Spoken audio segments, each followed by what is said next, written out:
Hola, hola, hola.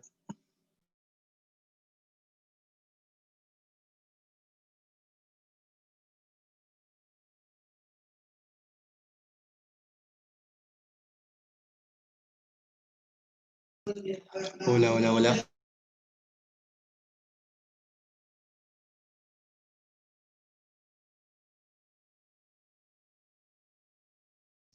Hola, ¿se me escucha bien?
Hola, ¿me escucha?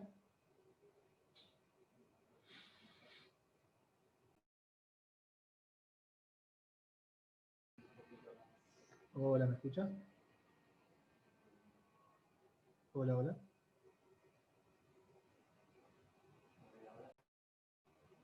Hola, ¿me escucha?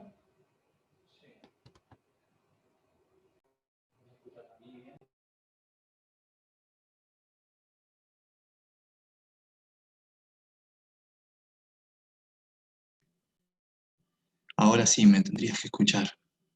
¿Qué tal? ¿Me escuchas bien? Sí, te escuché fuerte.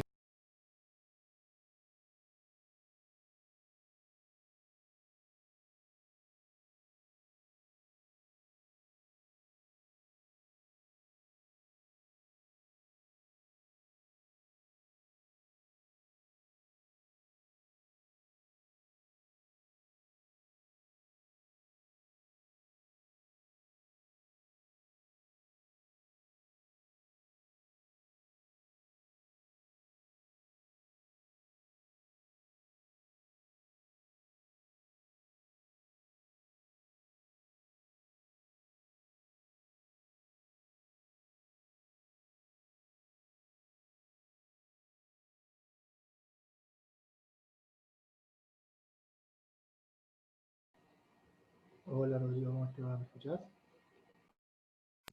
Sí, sí, sí, te escucho muy bien. Bueno, salgo, bájame, digo, bájame de panelista, degradame.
Buenas tardes, Esteban, ¿me escuchás?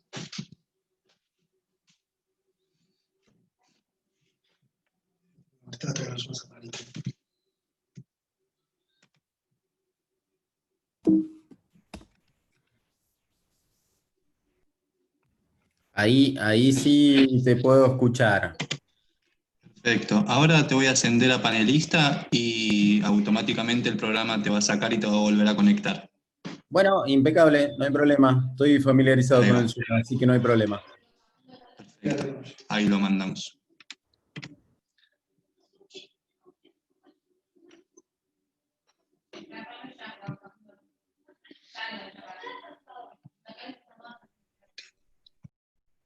Perfecto, 20 puntos. Muchas gracias.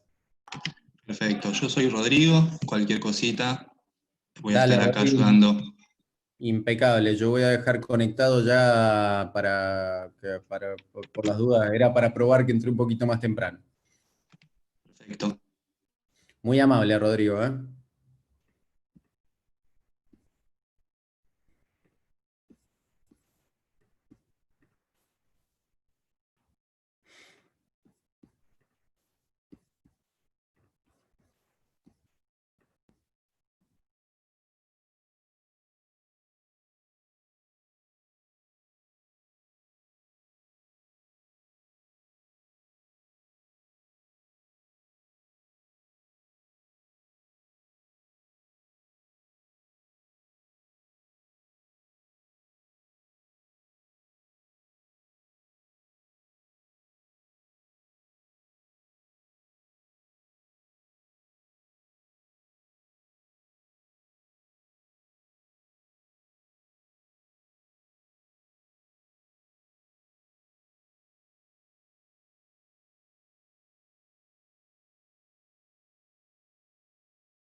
Buenas tardes, Pilar.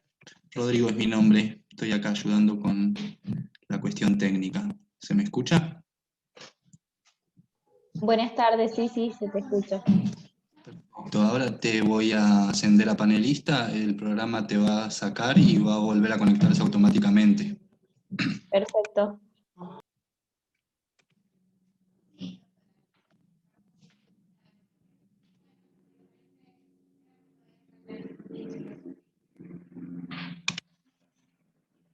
Ahí está. Ya va llegando la gente.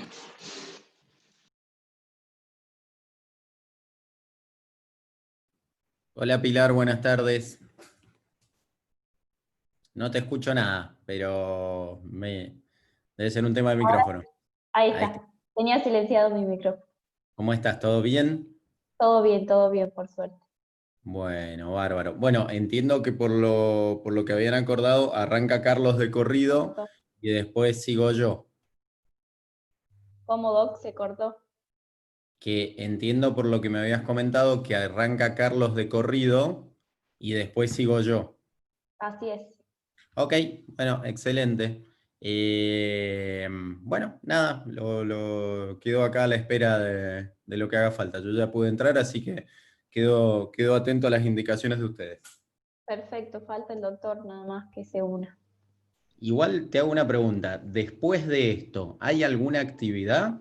Digo, por si hay algún estiramiento mínimo de algunos pocos minutos, no habría problema, ¿verdad? No hay ningún drama. De ahí vendrían las preguntas del público y hacer algo como más interactivo. Pero a mí me gustaría, si quedan unos minutos, sí les voy a pedir a los dos que hagan como una reflexión final, digamos. Pero Perfecto. eso depende de cómo vaya surgiendo, lo voy a manejar, digamos.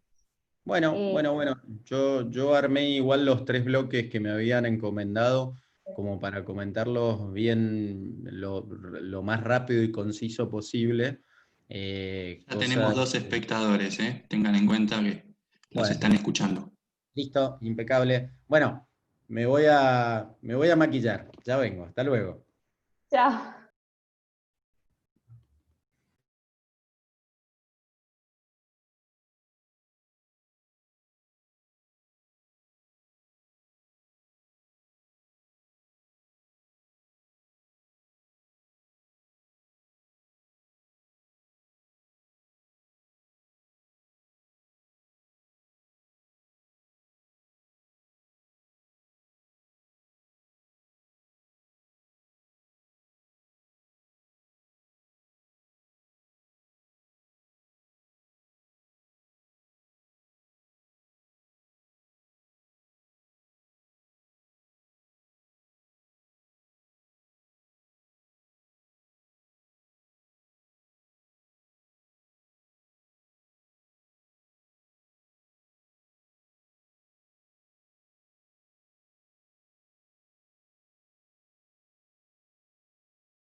Buenas tardes, Carlos. ¿Me escucha? Hola, Carlos sí. Trotde. ¿Cómo ¿Qué estás? tal? ¿Qué tal, Perfecto. Esteban? Mi nombre es Rodrigo, voy a ¿Vos me estar escuchás acá bien? ayudando con las... Sí, yo escucho. Con las cuestiones técnicas y ahora lo que voy a hacer es ascenderlo a panelista, así que se va a desconectar automáticamente, va a volver a ingresar como panelista, ¿sí? De acuerdo.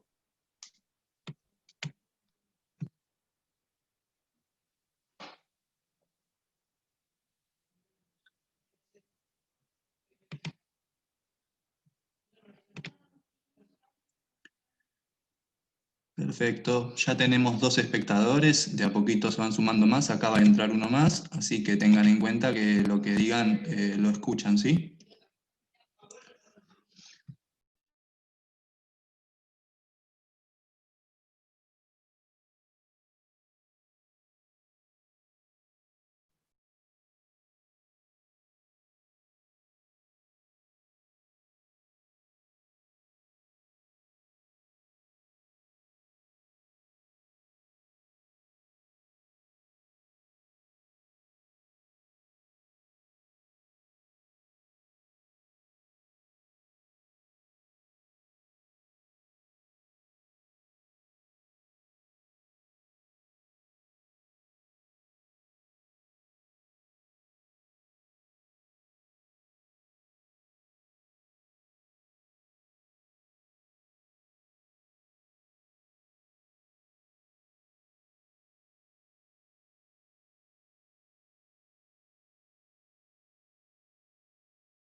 Buenas tardes, doctor.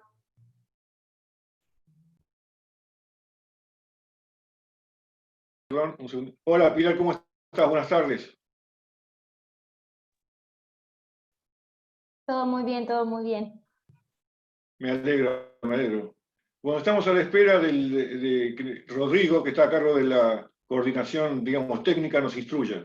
En principio estamos en sala de espera, ya estamos como panelistas los tres, pero nos advirtió que lo que, digamos, intercambiamos acá lo escuchan los espectadores, que hasta ahora somos 8 total, debe haber 5 espectadores. Son 4 espectadores y de a poquito van a ir sumándose más, supongo, así que estamos a 7 minutos de las 18:30. Si quieren podemos tranquilamente esperar hasta ese momento y después arrancar. Sí, Correcto. perfecto.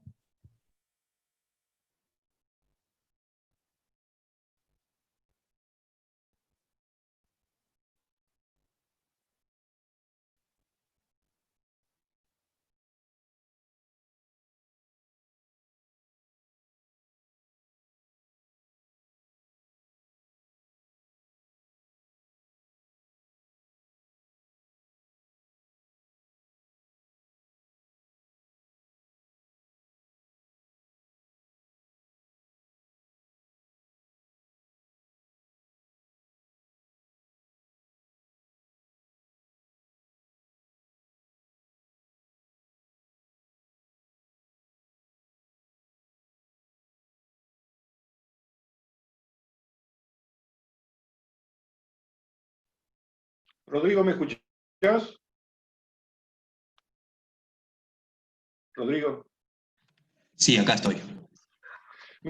Mira, sale en mi imagen abajo mi mail. ¿Puedo desconectarme y conectarme nuevamente para colocar mi nombre correcto? Yo lo puedo ¿Estamos en renombrar tiempo o lo dejamos directamente así? si quiere. Si quiere lo renombro yo, así no se tiene que desconectar, como prefiera. Perfecto.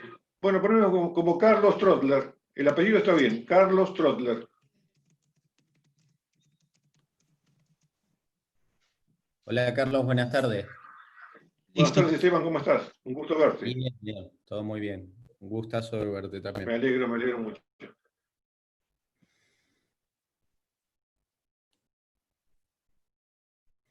Está Rodrigo de Eidos coordinando Sí, la sí, cosa. yo ya charlé con él, ya había entrado hace un ratito. Ah, listo. Perfecto. Y Pilar también ya está en contacto.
Bueno, ya serían las 6:30. Estamos con 9 espectadores en este momento. Si quieren, pueden dar comienzo, o si no, esperamos unos minutitos más a que se suma alguien más, como ustedes prefieran.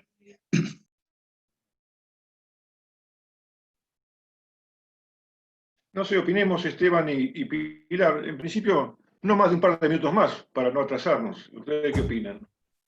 Bueno, por ahí podemos empezar con las formalidades de la presentación, si querés, tranquilos para ir ganando este tiempo y después arrancamos mientras esperamos un ratito a que se conecte el resto, ¿no?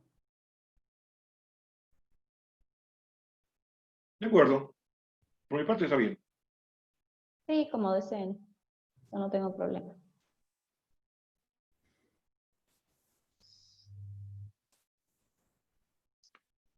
¿Quieren que comience con las presentaciones? Sí, si no, tomate 2 minutitos más y arrancamos, Pilar, si te parece. Bueno, Sí, está bien, un par de minutos más está bien. Demos cinco minutos de chance. Siempre es saludable en nuestro medio.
Bueno, ahí entraron algunos pocos más. Yo les diría que vayamos largando de a poquito, si les parece, ¿no?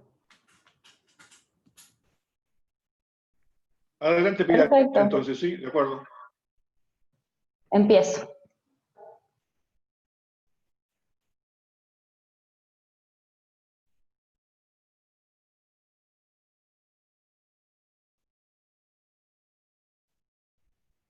Bueno, en el día de hoy, en el 20º Congreso Argentino de Educación Médica, damos con comienzo del coloquio número 12, titulado Déficits de la formación en la educación médica actual. Nuestros disertantes son el doctor Esteban Zona. El doctor es secretario académico de Medicina de la Universidad Abierta Interamericana, es secretario de investigación de la Facultad de Medicina de la Universidad Abierta Interamericana, es profesor titular de investigación aplicada y gestión de proyectos de la carrera de médico, es miembro del Comité de Residencias de la Asociación Argentina de Cirugía y es editor-in-chief de la Inter-American Journal of Health Science. También como disertante nos acompaña el doctor Carlos Strodler. El doctor Carlos Strodler es médico y es doctor en medicina de la Universidad de Buenos Aires, es especialista en medicina interna y oncología clínica, es profesor consulto titular de medicina de la Universidad de Buenos Aires y es profesor titular de medicina de la Universidad de Ciencias Empresariales y Sociales. Y quien les habla como moderadora, Pilar Toledo, médica reciente graduada, también me desempeño como ayudante estudiantil de la Cátedra de Bioquímica de la Facultad de Medicina, en el área de investigación de la Universidad Nacional de Tucumán. Bueno, comenzando con los déficits de la formación en la educación médica actual, se plantearon ciertos dilemas. ¿Existen tales déficits? ¿Cuál es el método diagnóstico empleado? ¿Es posible su generalización para la República Argentina? ¿Constituye nuestro objetivo agotar el tema? ¿Podemos jerarquizarlos? ¿Cuáles son los déficits seleccionados? ¿Corresponde elaborar una lista sobre los puntos clave de este coloquio para su presentación y análisis en la reunión de decanos y cierre de la presente CAEM? Para desglosar un poquito lo que tendríamos que tratar hoy, sabemos que coloquio de manera habitual es una conversación entre dos o más personas con carácter informal, pero en el ámbito universitario se le llama a un espacio destinado a la discusión de los avances académicos. En cuanto a los déficits, es algo que es imperfecto, que es defectuoso, que no alcanza el grado necesario. Es un obstáculo en el proceso que afecta al producto final.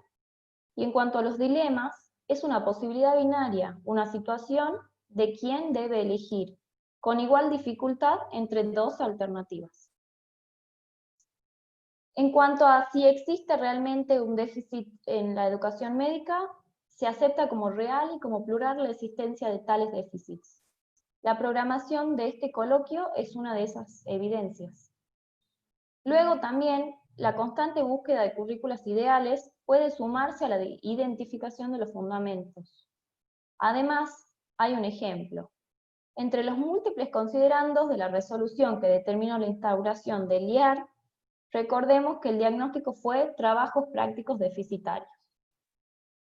La metodología de diagnóstico empleada para este coloquio fue, con cierta indulgencia, pasamos de la hipótesis a la certeza de que los déficits que serán analizados tienen una existencia real. Entonces, ¿cuál es la metodología que se debe utilizar? Posiblemente constituya un hecho o un fenómeno observacional que los recién graduados no logran un desempeño solvente. Así también se consolida la necesidad del posgrado o de las residencias médicas. Además, hay la explosión de los conocimientos, la revolución tecnológica, por ejemplo las TICs, y las prevalencias nosológicas como este COVID-19, hicieron y hacen lo suyo. ¿Se puede generalizar para la República Argentina? No. Solo podemos llevar adelante el ejercicio intelectual de acuerdo a nuestras propias experiencias. Luego, ellas estarán condicionadas por sus particulares tiempos y lugares. En otro sentido, la coexistencia de currículos estructurales integrados y mixtos a lo largo y a lo ancho de nuestro país van a impedir esta generalización. ¿Constituye nuestro objetivo agotar el tema de hoy? No. Algunos obstáculos, como el tiempo de presentación y la preparación en la temática, constituyen obstáculos que determinan el impedimento. Entonces, se han jerarquizado los déficits, motivos de nuestro análisis, y limitado el estudio solamente a los citados de los destacables. Los déficits destacados son déficit en el ritmo del proceso desde la medicina de las enfermedades y los enfermos hacia la medicina de los riesgos, desarrollado por el doctor Carlos Strodler, déficit de la articulación curricular con el pre y el posgrado y aún entre ciclos curriculares de la propia carrera, también desarrollado por el doctor Carlos Strodler, déficit en la calidad y en la cantidad de los trabajos prácticos, la PFO en particular, desarrollado por el doctor Carlos Strodler, y por último, déficit en la capacitación docente, déficit en la preparación del estudiante del grado para las actividades de investigación, y déficit de integración en el diseño de planes y programas, insuficiente desfragmentación curricular sobre todo, y déficit en la supervisión y en la evaluación desarrollados por el doctor Esteban Cruzona.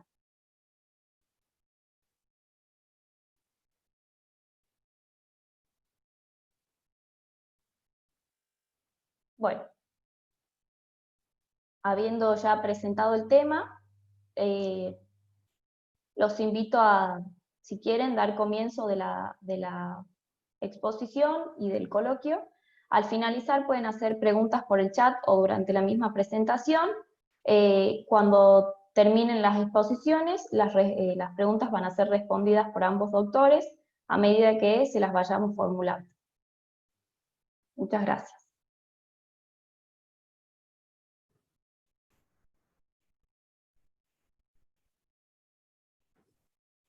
¿Me tocaría a mí primero entonces, Pilar? Sí, doctor. Inicia usted su presentación. Muchas gracias.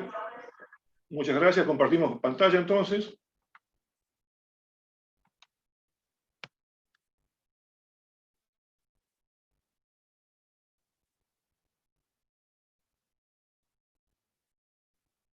Muy bien, este es el documento de trabajo que enlaza, une o articula con la presentación de nuestra joven colega, la doctora Pilar Toledo. Es simplemente el listado y la distribución que hemos hecho en la tarea de coordinación previa, conjuntamente los tres, con el doctor Zona, la doctora Toledo y conmigo.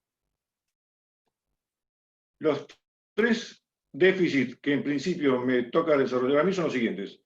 Un déficit en la articulación curricular en el pre y posgrado y aún entre los mismos ciclos curriculares de la propia carrera.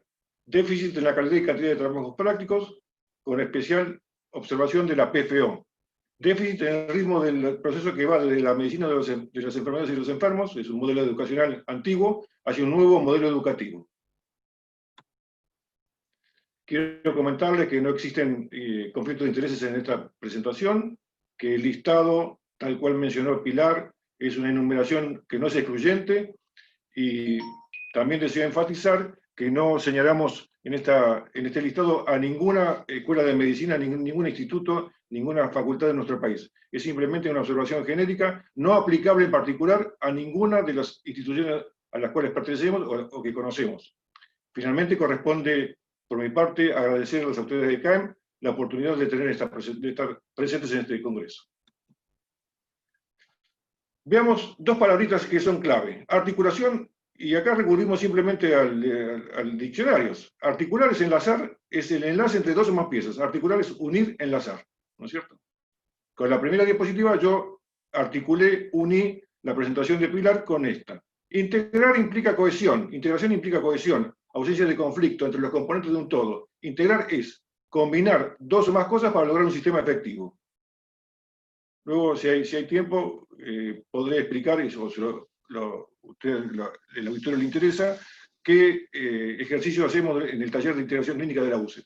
Eso es un tema que podemos desarrollar si es de interés, surge como interesante.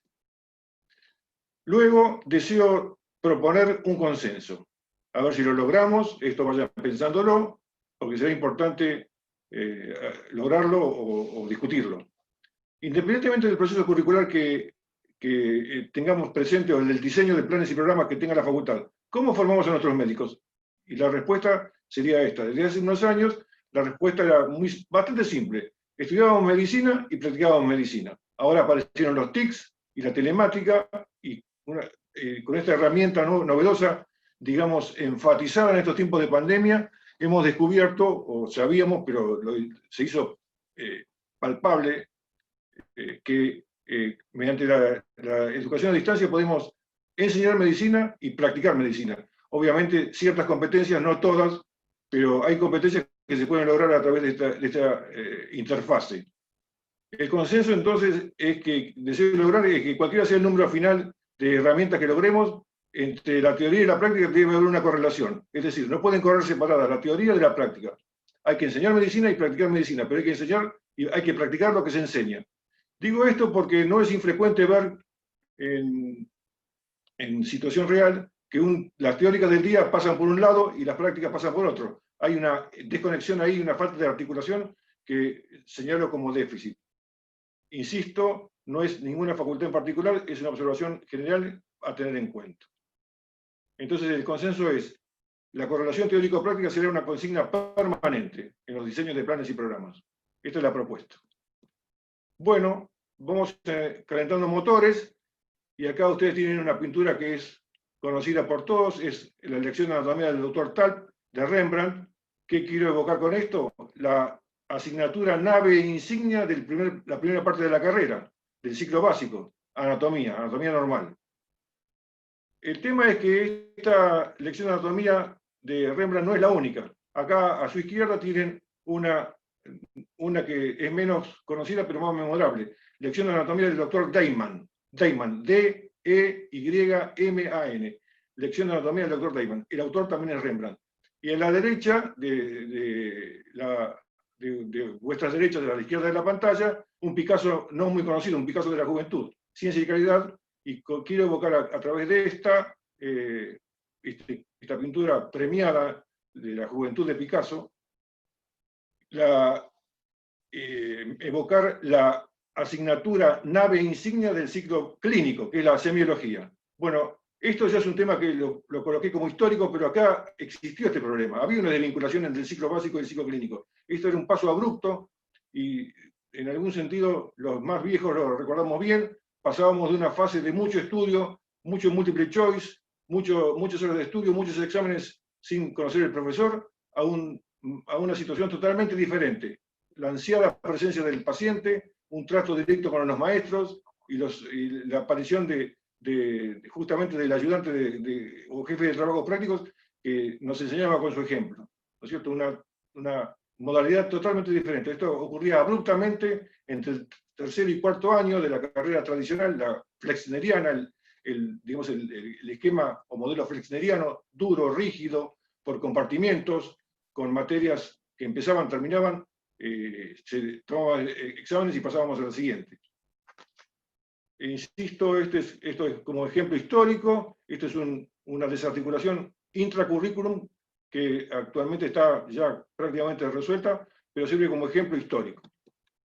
Veamos ahora cómo se recorre el currículum un médico o un estudiante que se forma en la Facultad de Medicina de la UBA. Tiene 7 años a lo largo de la carrera, con un primer año de ciclo básico común, 5 años en el medio de partido, digamos, dividido en 2 ciclos, un ciclo biomédico y un ciclo bioclínico, y 1 año de PFO o IA. Ya vamos a especificar un poquito más esto de PFO e IA. Y adviertan acá un comentario, una flecha vertical, que puse un evento importante que pasa entre la cursada y el IAR. Eso ya lo vamos a ver a continuación. Y para generalizar, otras escuelas de medicina, yo coloqué aquí que tienen diseño un curso de ingreso con diseños varios, son múltiples, un ciclo de 5 años o 2 ciclos que completan 5 años, donde se cursan las asignaturas con currículo integrado o currículo mixto o flexneriano, en general son mixtos o integrados, y luego también con una flecha importante entre eventos que desarticula esta fase de asignaturas con la PFO o el IAR, que según la facultad que tratemos podrán ser 1 o 2 años. Completamos de este modo una carrera de grado médico, de formación de grado médico, de 6 a 7 años, dependiendo de la facultad. El evento importante al cual me quiero referir, que marqué en las 2 slides precedentes, importante sería también entrecomillado, ¿no es cierto? Es este que viene en la foto. Aquí están festejando algo. Dice, ustedes verán que el cartel dice doctora, ¿no es cierto? Doctora, el nombre no importa, y hay un ambiente festivo. Bueno, ocurre que en una oportunidad me acerqué, y ustedes acá tienen el diálogo más o menos real, y lo recuerdo perfectamente bien. Me acerqué y obviamente sin quebrar el tono festivo y en forma amable, no correspondía a otra cosa, pregunté al chico, en este caso un varón, un médico, o futuro médico, le pregunté, ¿terminaste el IAR? No, dice, rendí la última materia. Entonces repliqué siempre amablemente y sin quebrar el tono festivo. Entonces te falta el IAR. Sí, pero me recibí hoy. Entonces, ¿qué pensás del IAR? Eso no es ningún problema. Esta respuesta me llamó mucho la atención y me di cuenta que había un quiebre cuya responsabilidad nos cabe a todos entre la cursada de las materias y el internado no rotatorio. Esto es un tono festivo, digamos, en su clímax, pero en general yo lo he visto que cuando en todas las facultades que conozco, no son muchas, pero las que conozco, hay de mínima una reunión familiar de festejo al rendir la última materia de la cursada, es decir, y previo al internado anual rotatorio, previo al año o los 2 años que siguen. Bueno, este es el ambiente que queda después del festejo, es colorido, algo desolador, hay restos de alimentos, mucho huevo, mucha harina. Esto no es una buena imagen, pero las palomas que después siguen al festejo aprovechan el ambiente. Los empleados de la ciudad de Buenos Aires intentan llevar todo sin lograrlo, llevar el escenario a un aspecto normal sin lograrlo. Pero bueno, la pregunta es, ¿cuál es la intención? ¿Soy una persona que intenta sesgar un momento de plena alegría? No, de ningún modo. No es así. No. Sí entiendo que este festejo debe rediseñarse y sí propongo que se reubique. De otro modo, marca una desarticulación intracurricular muy importante. Aquí el objetivo es mostrar una inconsistencia académica, es decir, la gente que termina la carrera, el ciclo de materias, no es médico, menos aún doctor, pero bueno, eso tampoco es usos y costumbres, no tiene mucha importancia. Pero sí lo que es significativo es el quiebre o desarticulación intracurricular y una dejerarquización de la PFO, del IAR. Entonces, y luego, si la PFO pierde valor, uno de sus motivos de su instalación persiste como déficit.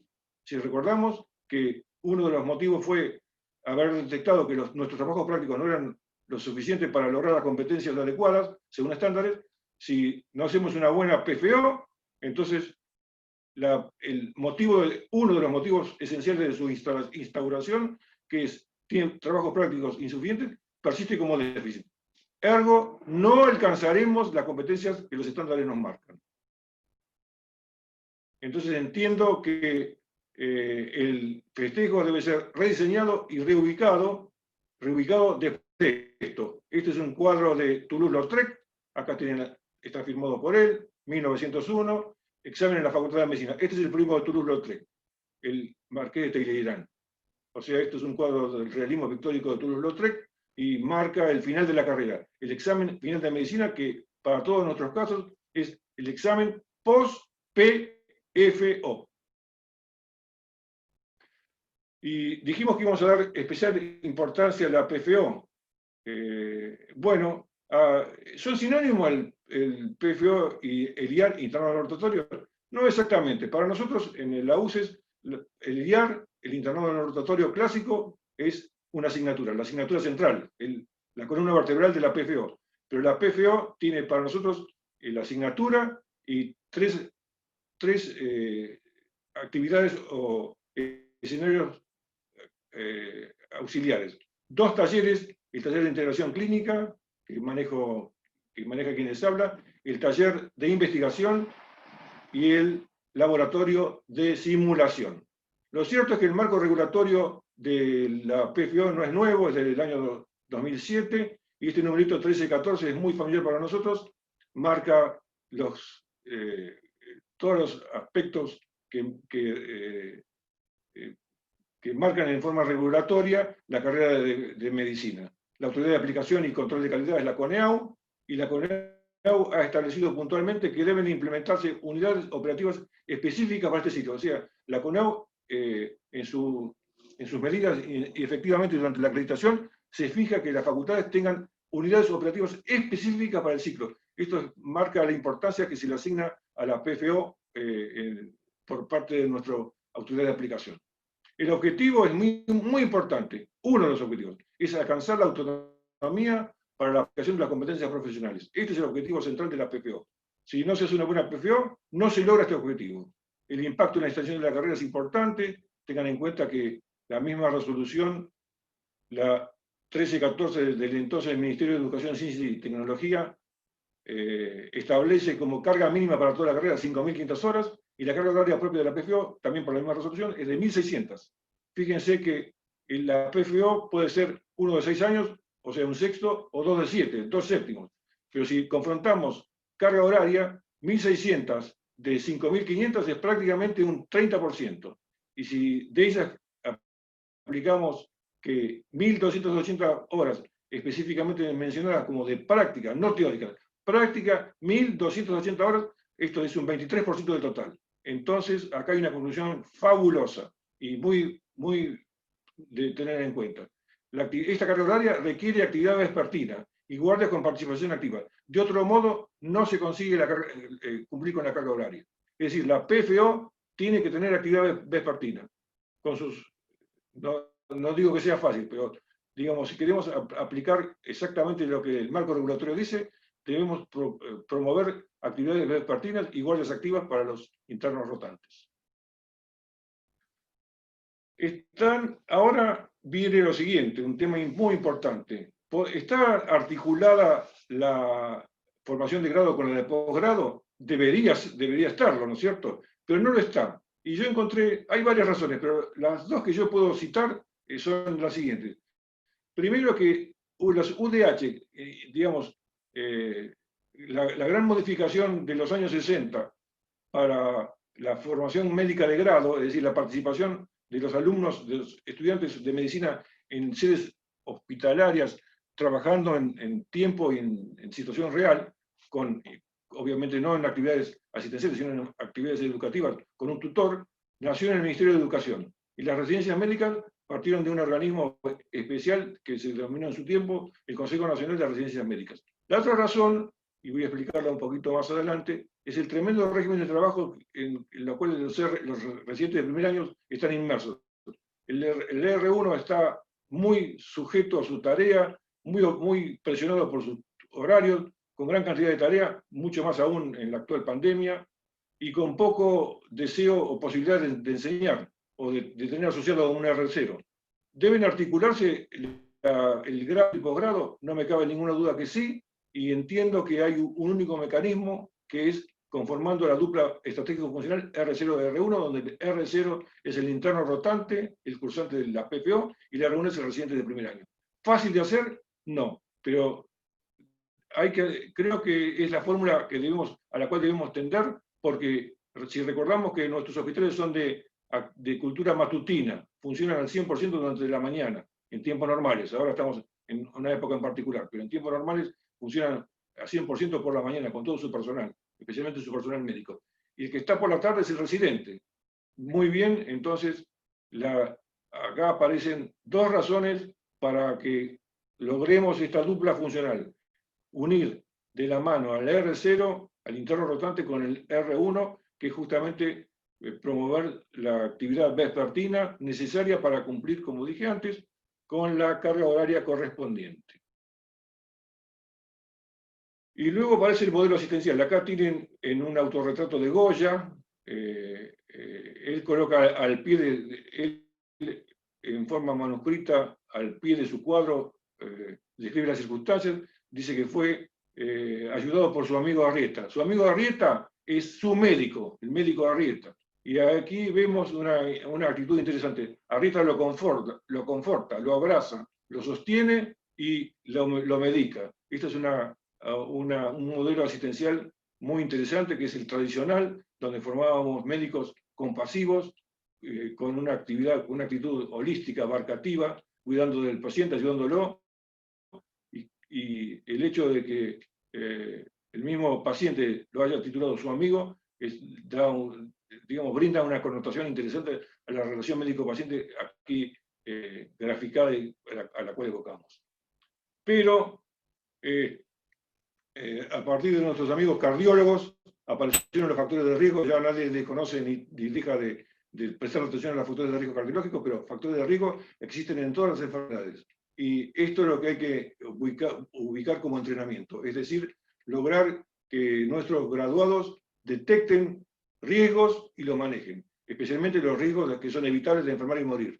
Y riesgo tiene un significado muy interesante y simplemente, y nuevamente, el diccionario nos ayuda. El riesgo es una contingencia o daño cierto e inminente.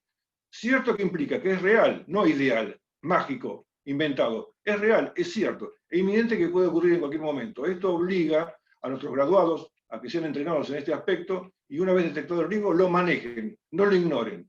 Ignorar un riesgo sería, para el médico del siglo XXI, diría una mala praxis. No es una buena referencia, ni quiero asustar, pero quiero significar la importancia que tiene el detectar y el manejar riesgos.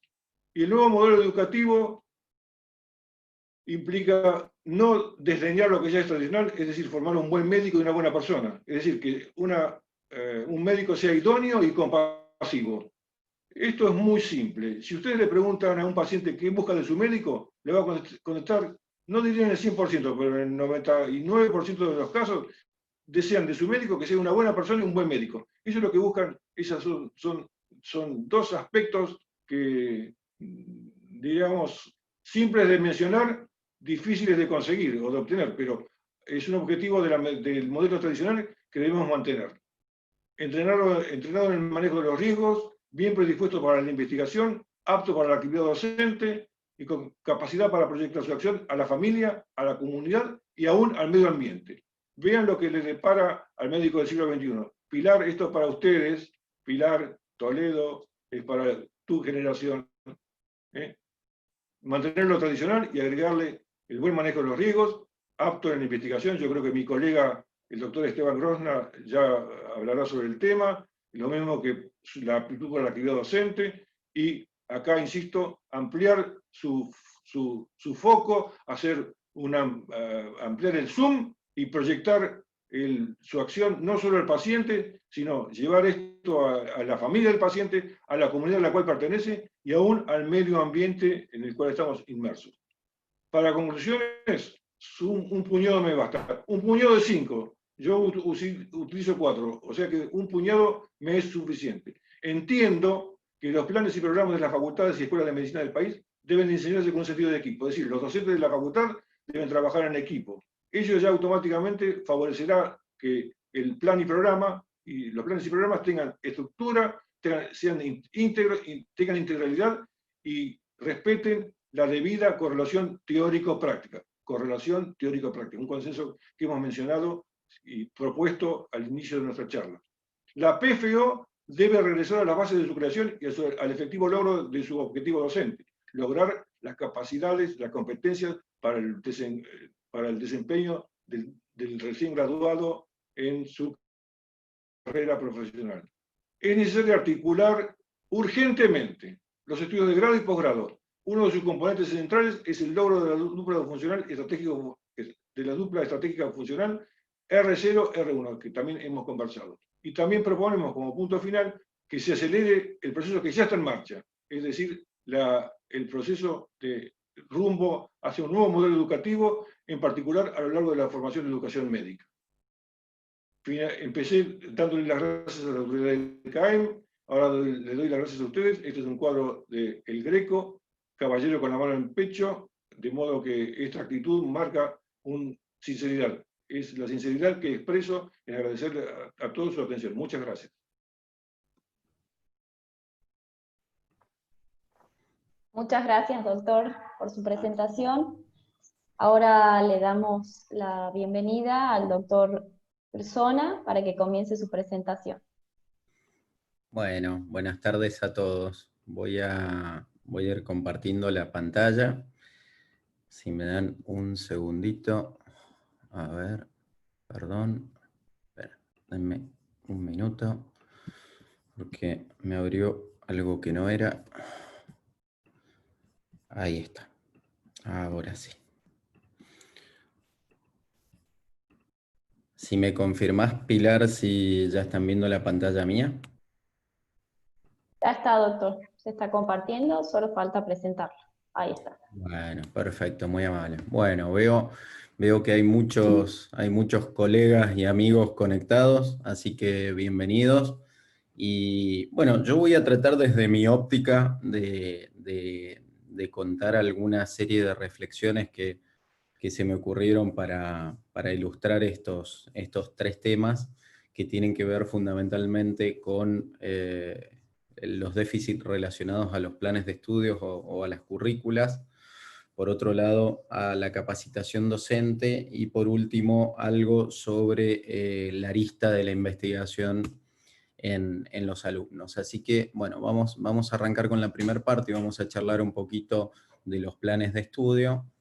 Y para gatillar un poco algunas preguntas, que son las que uno se pone a pensar como reflexión, lo primero que se me ocurre es preguntar, digamos, si todos los planes son iguales, porque básicamente me parece que el tema de los déficits, digamos, se fundamenta en pensar en la solución a estas preguntas. ¿Qué hace que un plan sea más eficaz que otro o que tenga menos déficit? Y también, ¿cuál es la finalidad que uno persigue con su plan de estudio? Uno me parece que la tiene que tener muy en cuenta para evitar estos déficits. Y por último, obviamente, qué es lo que pretendemos que aprenda y que haga en el egresado con su perfil de egresado. Entonces, una de las cosas a tener en cuenta es que me parece que la gran mayoría de los planes de estudio tienen que tener en cuenta cuál es el final de su obra y empezar a pensar en función del perfil del egresado. El Royal College sugirió en algún momento esta famosa flor de las competencias básicas de un experto médico, donde lo primero que hay para cuestionar en cuanto a los déficits es que probablemente los perfiles de egresados no están pensados en función de las competencias básicas. Por otro lado, también lo que se ve hoy en día que genera cuestiones deficitarias es que los planes de estudio ponen en crisis lo que es el concepto del médico académico o el profesional académico, que tiene estas tres aristas, no solo lo asistencial, que hoy en día está como hipertrofiado, sino lo que es el perfil de educador o docente y el de investigador, que también es la última parte que vamos a conversar. Pero otra de las cosas a tener en cuenta es que dentro de este paradigma de formar a la gente en competencias profesionales, recuerden que las competencias son ese conjunto del saber, saber hacer y saber ser, donde fundamentalmente lo que tenemos que formar son egresados que vayan mucho más allá de los niveles cognitivos y que sean capaces de adquirir destrezas y habilidades y por supuesto ganar en autonomía, que algo vamos a conversar ahora. Esto hace que dentro de todo lo que tengamos que pensar es en estrategias para que adquieran mucho más que los conocimientos, y antes teníamos estos paradigmas de ver, ayudar o colaborar y después directamente largarse a hacer, y la realidad es que hoy en día estamos con necesidades curriculares donde tenemos que integrar la simulación y la adquisición de destrezas y habilidades. Por supuesto, tenemos que estar a la altura de la evaluación y la supervisión de cada una y, por supuesto, el feedback. Esto lo que va a llevar es a que empecemos a pensar en un modelo que haga a la confianza y a la autonomía. Y ustedes fíjense que lo que se ve en la vida de cualquier profesional de la salud que vamos formando es que tiene distintos gaps a nivel de su formación. O sea, termina una parte de su formación y después le cuesta en el tiempo, gana grandes responsabilidades, pero no tiene mucha autonomía y en general los resultados de lo que sea que hagan suelen ser un poco tórpidos al inicio. Eso pasa en todos los programas de formación. Y me parece que uno de los déficits importantes es no preparar al egresado, por ejemplo, en la carrera de medicina, para estar a la altura de lo que va a vivir inmediatamente después. Lo cual es una paradoja, porque fíjense que tratamos de formar a los estudiantes con conocimiento, con razonamiento, con diferentes habilidades y destrezas, y después cuando van a entrar a la residencia les tomamos un choice, lo cual es un reduccionismo un poco importante, y después cuando entran, por ejemplo, a la residencia, se les pide que sepan investigar, que sepan razonar, que sepan resolver, algo totalmente contradictorio. Así que otra vez una paradoja.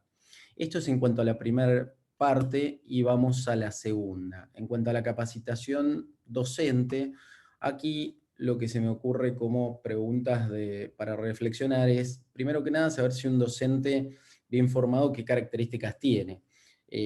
Porque en general lo que hay que tratar de desglosar cuáles son, digamos, las aptitudes y actitudes, más allá de las habilidades duras y blandas que tiene que tener. Y por otro lado, cuáles son las falencias más frecuentes y cómo uno pretende solucionarlas con, digamos, las distintas estrategias. Una de las cosas que se me ocurre, primero que nada, y aprovecho que hay muchos educadores aquí conectados, muchos de ellos amigos que me imagino que piensan igual que yo, es, primero que nada, pensar en que el perfil docente, saber del tema, no es lo mismo que ser buen docente o tener conocimientos pedagógicos. Y eso de ahí se desprende la segunda pregunta, que es que saber de pedagogía tampoco es lo mismo que saber de educación médica. Que ahí lo escribí mal, me acabo de dar cuenta. Entonces, ya que hay muchos pedagogos aquí conectados, ustedes saben que la pedagogía en general, por sí sola, y no perfilarla hacia la educación médica, tiene algunas limitaciones. Por otro lado, lo que dice la literatura es que muchos de los déficits de la formación docente tienen que ver con que utilizan todavía algunos paradigmas de modelos centrados en el profesor, más duros, más flecknerianos, más clásicos, en vez de los modelos que han demostrado mejor eficacia en la adquisición de conocimientos y generar aprendizajes significativos como modelos centrados en el alumno. Es así que vamos a tener de que desde este paradigma clásico fleckneriano ustedes han visto que hay un montón de evolución en cuanto a las diferentes herramientas de evaluación o instrumentos de evaluación, en las maneras de conducir la actividad docente a través de la formación pedagógica, y por supuesto mucha especialización y mucho conocimiento nuevo en cuanto a los diferentes instrumentos de evaluación que uno utiliza. Fíjense la correlación con lo que decíamos de saber ser y saber hacer, que es lo que proponen las competencias profesionales. Entonces, es fundamental que para evitar el déficit en la evaluación formemos a los docentes con estas herramientas y entender de qué se tratan, por supuesto cada una con sus pros y contras y limitaciones para diferentes usos. Otra de las cosas a tener en cuenta es si con esto solamente es suficiente, porque solamente saber de competencias y habilidades o de competencias es lo mismo que enseñar una actividad compleja o una tarea. Entonces aquí me parece que hay que aprender a diferenciar si a lo largo de la carrera estamos enseñando contenidos teóricos, prácticos, razonamiento o destrezas y habilidades. Eso es muy importante diferenciarlo y saber que probablemente haya distintas tareas complejas que van a requerir una fusión de más de una de estas. Esto es el paradigma de los famosos EPAs, y que fundamentalmente están destinados a pensar en currículas más complejas y más destinadas a pensar en los resultados clínicos o los resultados educativos y tratar de darle autonomía a ese perfil de egresado. Y esto me parece que también es relevante, que es pensar en la supervisión complementando a la evaluación. La evaluación sola, sin la supervisión, queda un poco corta, y fundamentalmente me parece que diferenciar la supervisión y entenderla bien y explicarla a nuestros docentes es fundamental, ya que la supervisión permite esa observación pormenorizada, donde uno ve los pequeños menesteres de la práctica durante el aprendizaje del alumno. Así que esto me parece que es fundamental formar en supervisión y en evaluación. Y me parece que el desafío es avanzar en esto. Hay un montón de bibliografía que habla sobre cómo formar o cuáles son las características de los supervisores, y probablemente supervisar no es algo fácil y es algo que se aprende y que va a requerir toda una serie de destrezas. Y fíjense que uno cuando ve al supervisor y al evaluador, yo esta foto la pongo desde cuando yo era un poco más joven, aquí lo que tenemos es que el evaluador, el supervisor, tiene que tener los conocimientos, tiene que aparte estar preparado para asumir la responsabilidad y los resultados que genere lo que sea que esté enseñando o practicando con el alumno. Aparte, tiene que tener conceptos pedagógicos y educativos claros.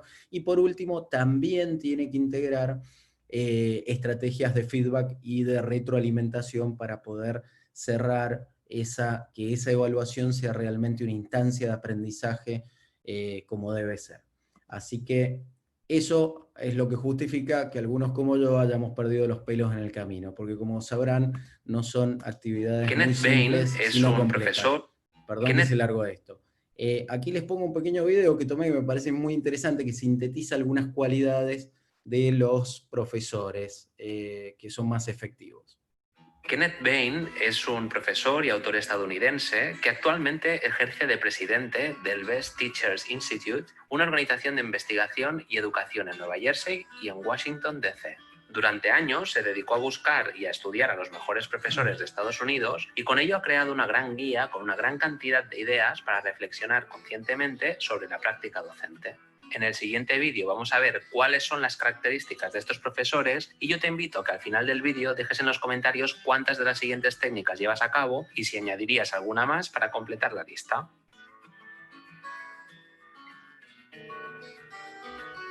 Los grandes profesores conocen perfectamente su materia y están siempre al día sobre las novedades de su disciplina. Gracias a esta formación continua, clarifican los conceptos más complejos, llegando a la esencia de los contenidos. No aspiran únicamente a que sus estudiantes hagan bien los exámenes, sino a producir una influencia duradera e importante, de manera que la gente piense, actúe y sienta. Favorecen el razonamiento entre sus alumnos, por lo que crean el sentido crítico para que puedan aprender enfrentándose a problemas importantes, siempre con una sensación de control sobre su propia educación. Para poder crear el sentido crítico hay que tener en cuenta que las personas aprenden más cuando intentan resolver problemas que ven atractivos o importantes, cuando lo intentan en un entorno que los desafía, pero que el profesor los ayuda y los apoya, cuando pueden trabajar con otros estudiantes para superar los problemas, cuando creen que su trabajo será considerado justa y honestamente, y cuando pueden probar, fallar y ser corregidos antes de cualquier evaluación. Los mejores profesores confían completamente en sus estudiantes, están seguros de que quieren aprender y les facilitan las tareas contándoles los obstáculos principales y algunos consejos o trucos para poder dominarlos. Kenneth afirma que la clave para comprender la mejor docencia no puede encontrarse en reglas o prácticas concretas, sino en las actitudes de los profesores, en la fe en la capacidad de logro de sus estudiantes, en su predisposición a tomar en serio a sus estudiantes y dejarlos que asuman el control sobre su propia educación, y en el compromiso de conseguir que todos los criterios y prácticas surjan del objetivo de aprendizajes básicos, del respeto y el acuerdo mutuo entre estudiantes y profesores. También afirma que los mejores profesores fomentan la cooperación y la colaboración en sus aulas a través de diferentes metodologías y buscan el diálogo y el compromiso con la clase y con el aprendizaje. A la hora de diseñar sus clases, se plantean las siguientes 4 preguntas. ¿Qué deberían hacer intelectual, física o emocionalmente mis alumnos? ¿Cómo puedo ayudarlos? ¿Cómo podemos mis estudiantes y yo entender mejor el aprendizaje efectuado? ¿Cómo puedo evaluar mis intentos de fomentar ese aprendizaje? Estos profesores hablan de lo que quieren que sus estudiantes hagan en lugar de lo que deberían aprender. Tratan de ayudar a la belleza, disfrute o curiosidad que hay en la materia, y una parte importante de la planificación consiste en lo que deberían hacer el primer día para ganarse la devoción de los estudiantes por los objetivos del curso. Le dan valor a la educación integral, evitando las asignaturas fragmentadas, es decir, buscan la transversalidad entre las áreas curriculares y crean conexiones entre las diferentes materias. Encadenan las actividades de enseñanza-aprendizaje de manera que los alumnos tengan que comprender lo que hacen, aplicar estrategias de solución o creación, analizar los resultados, sintetizarlos y evaluar evidencias y conclusiones.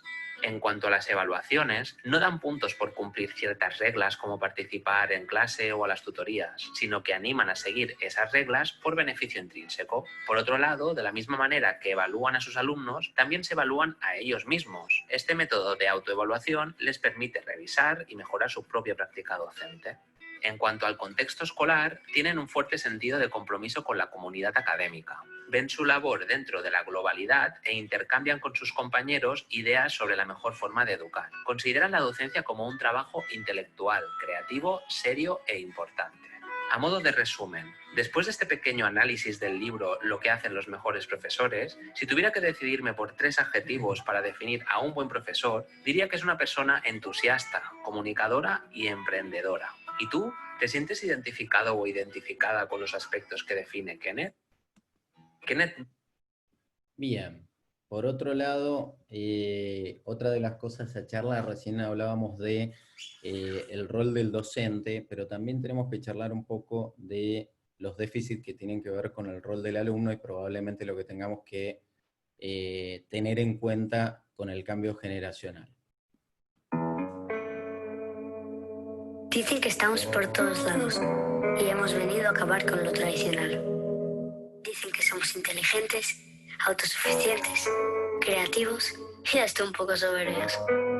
Que nos comunicamos con símbolos, que inventamos teorías, que exageramos y que despistamos a todos con nuestros comportamientos. Dicen que solo prestamos atención 8 segundos. ¿Os parece poco? Dicen que hacemos varias cosas a la vez, como si eso fuera un problema. Y que somos individualistas, pero que nos gusta compartir. Raro, ¿no? Dicen que quieren estudiarnos y que somos difíciles, pero tampoco imposibles. Dicen tantas cosas, hasta que seremos nosotros, los iluminados, quienes cambiaremos la historia del mundo. ¿Quién sabe, no?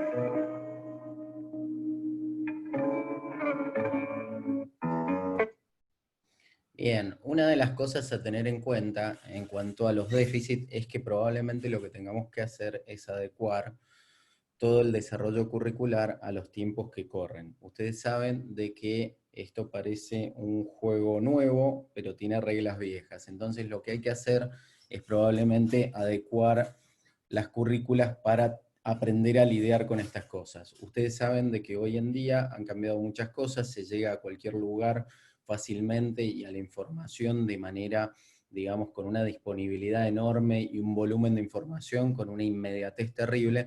Y por supuesto, la gente ya no piensa las cosas de la misma manera porque ha cambiado todo en el mundo al punto de que los chicos de hoy piensan en modelos con una esperanza de vida mucho más larga, con otra manera de ver el trabajo, con otra manera de ver la vida. Entonces hay una diferencia grande entre el paradigma como lo veían más las generaciones de los baby boomers o los X versus los millennials o los posteriores que son los que van a los que están empezando a estudiar ahora. Entonces esto a tenerlo en cuenta. Por supuesto ha cambiado el liderazgo en el aula, ha cambiado el liderazgo en los planes de estudio. Hoy en día ya no se habla de relaciones tan verticales, sino relaciones más, son liderazgos más horizontales. Y por supuesto también, en los tiempos que corren, muchos de los déficits tienen que ver con que hay muchos programas que no se ayornan con el uso de las tecnologías de información y comunicación, que bueno, todos ustedes saben que en esta coyuntura actual hemos tenido todos que salir corriendo a aprender a usarlas y a estandarizarlas en los programas para que el show continúe, y esto constituye toda una serie de herramientas y de recursos que hay que aprender a usar, que hay que ayornarse, y muchos de esos son los que se usan hoy corrientemente en el aula. Por otro lado también, lo deficitario de la formación, no solo en medicina, sino en general, es reentender de que hay un modelo de comunicación distinto, sobre todo ahora en la virtualidad, y también entender de que en estos modelos, porque esto es lo que se viene hoy en día, es entender de que no solo la virtualidad es llevar lo que hacíamos en el aula a las plataformas virtuales, sino empezar a pensar en modelos de aula invertida, donde hay una optimización de los tiempos sincrónicos y asincrónicos con el alumno, con lo cual esto me parece que es fundamental. Por otro lado, también lo que hay que tratar de ver es, esto lo contaba recién un poco el video que puse, es tratar de generar entornos de inteligencia colectiva y colaborativa, porque esto ha demostrado que tiene mucho mejor rendimiento educativo, y esto lo que hace es que fundamentalmente logremos de que los distintos alumnos que tienen distintos niveles cognitivos generen una integración, y esto va a hacer de que los que tengan niveles cognitivos diferentes o más bajos para determinada adquisición de conocimiento, destreza o habilidad, probablemente puedan integrarse y estar dentro del grupo. Y más allá de que nos guste o no nos guste, lamentablemente todos estos cambios han venido para quedarse, con lo cual lamentablemente creo que vamos a tener que ayornarnos los docentes y las currículas y las instituciones en general para poder adaptarnos a esta generación y a las problemáticas actuales en la educación. Y ya finalizando, vamos a la última parte, que es sobre los déficits en investigación en la formación. Y una de las preguntas centrales es preguntarnos si vale la pena o si es importante enseñar a investigar dentro de las currículas de los profesionales de la salud. Y en cuanto a esto, la realidad es que sí, sí vale la pena, porque como ustedes saben, la investigación es el motor de las ciencias médicas y es justamente lo que genera el crecimiento y la evolución. Sin ir más lejos, ustedes en la situación actual podrán ver de que dependemos básicamente como humanidad de lo que ocurre con la investigación médica en este momento. Por supuesto, esto genera toda una serie de competencias complejas en los estudiantes, así que esto nos parece súper importante. Y aparte, tengan en cuenta de que una de las cosas que hace de que nuestro graduado sea competitivo es que tenga competencias de investigación o haya adquirido los conocimientos de investigación básicos, quizás no para ser investigador, pero sí por lo menos para poder consumir la investigación en cuanto a que pueda leer un artículo científico y que pueda tomar decisiones clínicas con eso. Eso es fundamental porque es moneda corriente. Y una de las cosas a tener en cuenta en este último apartado es cuál es el problema que plantea la formación en investigación, tanto a nivel global como en las escuelas de medicina. A nivel global, la realidad es que la formación en investigación es un punto álgido que no está resuelto en la gran mayoría de las escuelas de medicina o programas de formación. En general es difícil enseñarlo, es difícil lograr de que se investigue. En general, cualquiera de los programas de formación tiene bajos rendimientos en las publicaciones y en los productos de investigación. En general hay muy poco material rescatable, y por supuesto hoy en día también los estudiantes cada vez están menos motivados, no piensan de que se puedan dedicar a la investigación formándose en eso. Obviamente impacta también lo que contábamos del cambio generacional. Tampoco hay mucha motivación en los investigadores senior o los que deberían hacer el mentoreo de los investigadores junior, con lo cual es más difícil. No hay tantos recursos en juego. Por supuesto, las políticas institucionales y las estrategias de enseñanza son difíciles de lograr y a veces son hasta contradictorias para lograr competencias en investigación. Y por otro lado, otra paradoja que tiene esto es que en general las universidades, las instituciones, todas quieren ser referentes en investigación y todas quieren tener publicaciones y por supuesto el prestigio consecuente. Con lo cual es medio complejo el panorama y es una preocupación. Y por supuesto en las facultades de medicina lo que termina pasando es que a veces hay trabajos finales de carrera o tesis que terminan siendo monografías con falencias grandes. En general, la propuesta de investigación y lo más llamativo es, por ejemplo, en la carrera de medicina, donde las propuestas de investigación las propone el alumno, que en general es el que menos sabe, no solo de metodología, sino que sabe menos del tema, con lo cual, al no ser experto en el tema, ya está medio condenado al fracaso, y sumándole de que se le puede dificultar conseguir un tutor que lo acompañe, esto es más complejo, con lo cual un tutor que encima, supongamos de que lo consiga, si está mal estimulado, es un problema enorme porque va a llegar a mal puerto, y por supuesto esto va a condenar de que eso no sea algo publicable. Y recién decíamos esto, y fíjense que cuando volvemos a este paradigma de saber hacer y saber ser, digamos, saber de metodología de la investigación no tiene nada que ver con poder aplicarla y con poder investigar o hacer medicina basada en la evidencia. Con lo cual, este es un problema enorme, y desglosando los problemas, la realidad es que las currículas tienen déficit enormes porque fundamentalmente hacen que en poco tiempo se descargue mucha teoría con poca práctica. En general lo hacen al final de la carrera y no hacen un modelo de juego completo en entornos reales donde el alumno en general construya una investigación de todos sus pasos. Entonces, lo que hay que pensar es justamente esto, cómo y qué enseñamos, a ver si podemos generar un entorno de juego completo. Y lo malo de esto es que la investigación requiere la integración de todo esto a la vez, que no es solo la metodología de la investigación, sino también son las estrategias de búsqueda bibliográfica, la lectura crítica de la bibliografía científica y las habilidades para la escritura. Con lo cual es bastante ostentoso lo que uno debiera diseñar y para que sea con éxito en una carrera. Una de las falencias interesantes es que cualquier investigación o paper difícilmente se enseña a cómo protocolizarlo y armar un plan de investigación.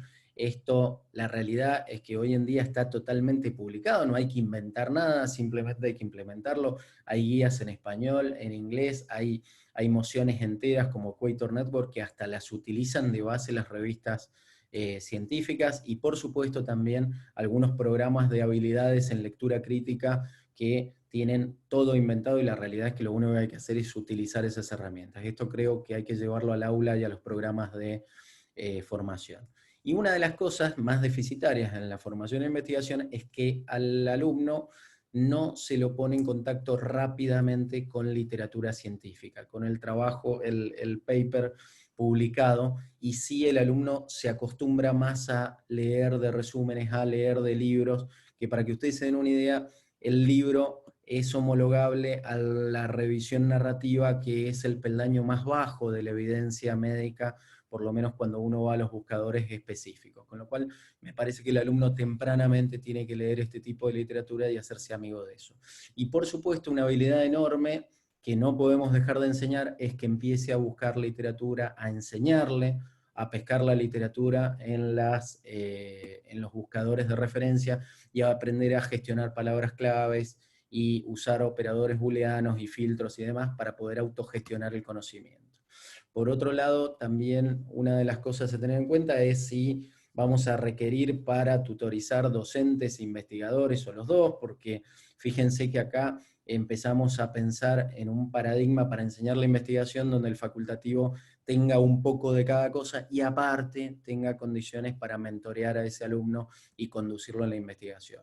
Recién adelantábamos esto, ¿quién inspira la investigación? Debe ser algo que debe salir colaborativamente entre el alumno y un mentor especializado, y por supuesto el tiempo tiene que estar más diluido en la currícula. Por otro lado, es antinatural pensar de que un alumno tiene que hacer solo una investigación, cuando en realidad la vida del investigador está basada en el trabajo colaborativo o en equipo.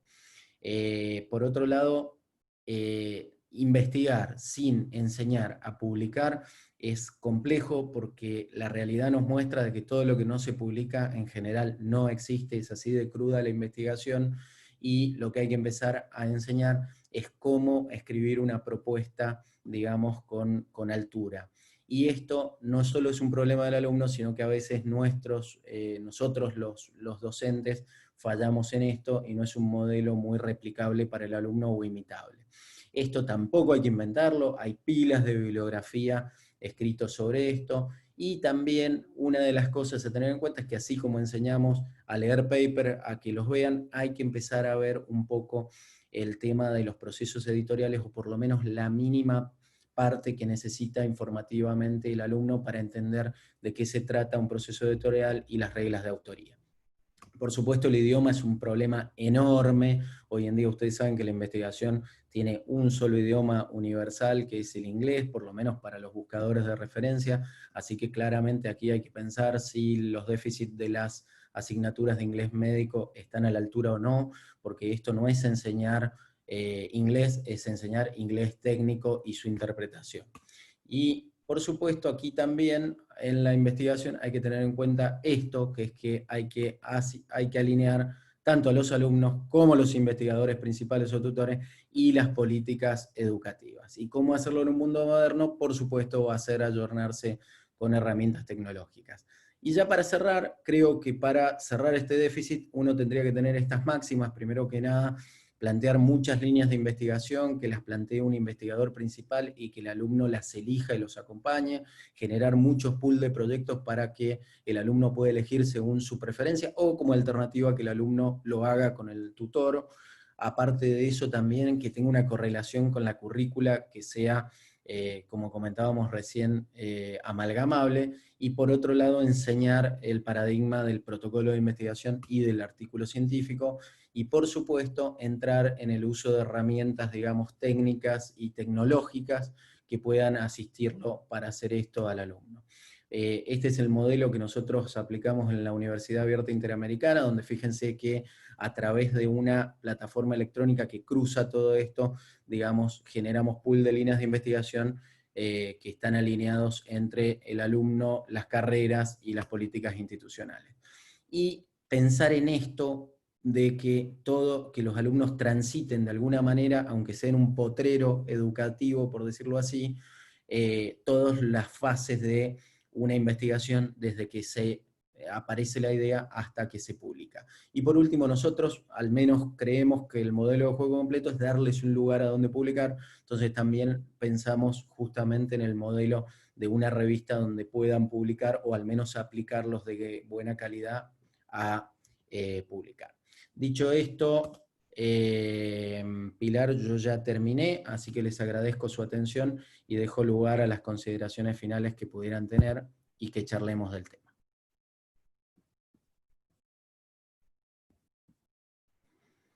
Bueno, hay algunas preguntas, obviamente se pueden ir sumando más.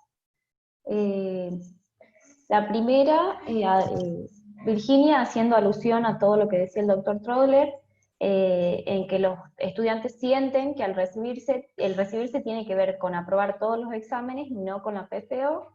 Incluso muchos estudiantes, ella refiere, que buscan hacer la PFO en instituciones donde las actividades sean laxas y puedan manejar sus tiempos, puedan trabajar. ¿Alguno quiere hacer alguna acotación en base a esto? Yo lo dejo a Carlos que conversó de ese tema. Tenés cerrado el micrófono, Carlos.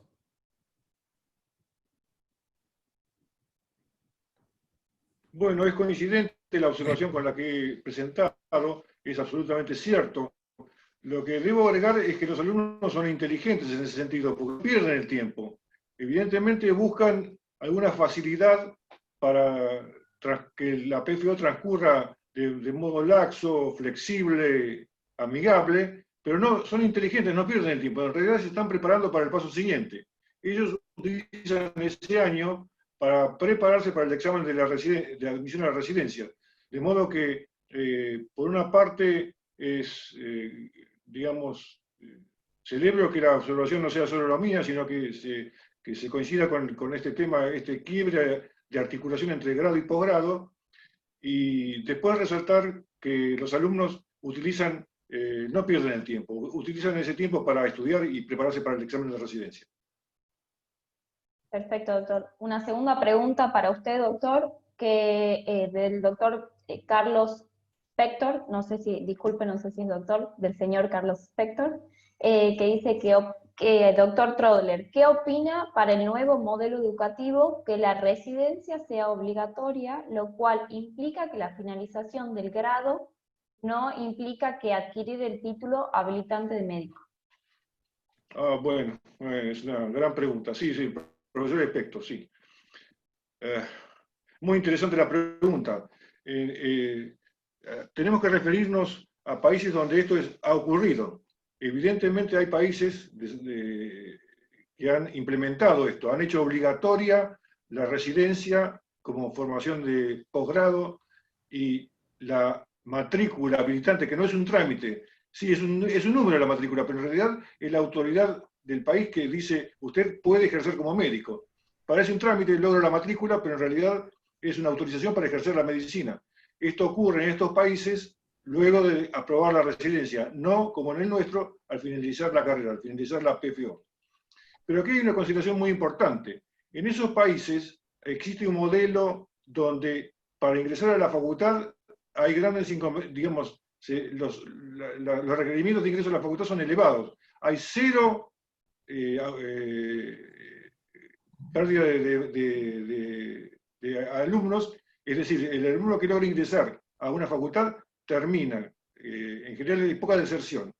Y entonces resulta que el número de egresados de las facultades es igual al número de vacantes ofrecidas. En nuestro caso no es así, porque tenemos en muchos casos, en la mayoría, ingreso irrestricto y gran número de egresados de la carrera que no tienen vacante, porque las vacantes son insuficientes. Entonces yo estoy de acuerdo con el doctor Spector que debiera ser obligatorio, pero estamos lejos del sistema de esa posibilidad, ya que, insisto, el ingreso irrestricto, el gran número de graduados excede al número de vacantes ofrecidas. Por otra parte, hay ofertas para especializarse en colegios médicos, en otras estructuras que son más amigables, por decirlo de un modo, que una residencia que es un sistema duro, sacrificado de 4 años, especialmente en los primeros 2, de gran sacrificio, de gran estrés. Hemos estudiado el fenómeno del residente del primer año con gran tendencia al burnout. Hay publicaciones en el país y hay publicaciones nuestras al respecto. Realmente el residente, como dije en mi presentación, el residente del primer año está muy expuesto, está muy presionado, pero no cabe ninguna duda, y esto es universal, que el mejor medio para lograr una correcta formación médica es la residencia médica. Y entiendo que si vamos a un modelo y un sistema que permita que sea obligatorio, deberemos marchar hacia allí. Ese es mi comentario. Doctor Esteban Zona, eso, haga su réplica. No, réplica no, yo quería sumar un comentario que me parece que es interesante, que hay que tener en cuenta, esto es un tema más es casi económico. Yo creo que tiene que ver con la oferta y la demanda educativa. Y la oferta y la demanda de lo que vamos a necesitar en los graduados. No es lo mismo pensar mientras uno especializa más, tiene que tener en cuenta que el perfil del médico generalista no es para cualquier área geográfica ni población. Con lo cual entiendo de que esto tiene que tener al menos una lógica, donde imagínense que si uno tiene que hacer una residencia para tener una matrícula habilitante, para trabajar en un lugar remoto, para hacer atención primaria, me parece que de mínima luce un poco excesivo. Entonces creo que coincido en que siempre es mejor especializar a la gente, pero hay que tener en cuenta que la especialización tiene sus bemoles. Muchas veces uno también ve el opuesto, que es que muchas veces, por ejemplo, en las grandes urbes, uno tiene, por supuesto, como decía Carlos, muchos más aspirantes que vacantes, pero también lo que está demostrando la realidad es que hoy en día las vacantes quedan libres, porque justamente son más sacrificadas, los estudiantes actuales ya no piensan como se pensaba antes, entonces no aplican. Y muchas veces también lo que ocurre es que tiene que ver con la oferta y la demanda de lo que ocurre en la educación de grado. Cuando nosotros tenemos una pila de gente que aplica a las residencias, muchas veces uno encuentra que las densidades de población no requieren tantos médicos como uno suele ver en algunas poblaciones. Entonces creo que es más peligroso, y lo digo lúdicamente, que a veces en algunos hospitales uno se choca con más médicos que con pacientes.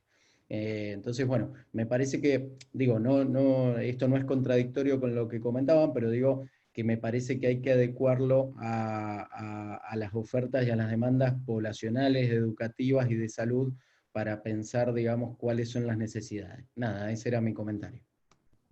Haciendo alusión a este tema, ya pasamos con las otras preguntas.